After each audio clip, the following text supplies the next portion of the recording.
jeito a oração. Oração é alimento.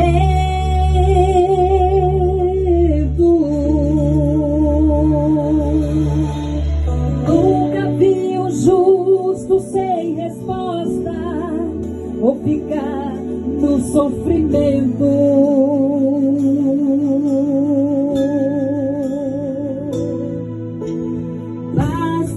Somente esperar o que Deus irá fazer.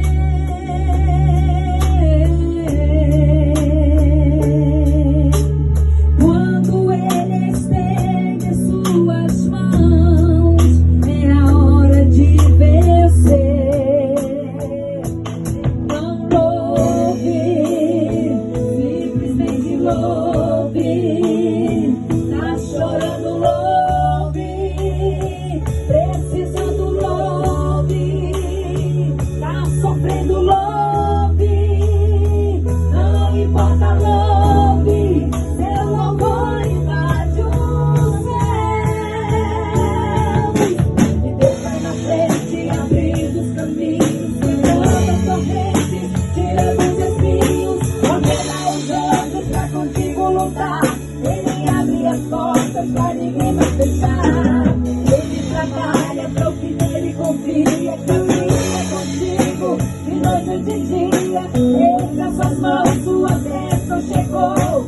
Comece a cantar com muito louvor, com muito louvor, com muito louvor, com muito louvor.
Simplesmente louve, tá chorando, louve.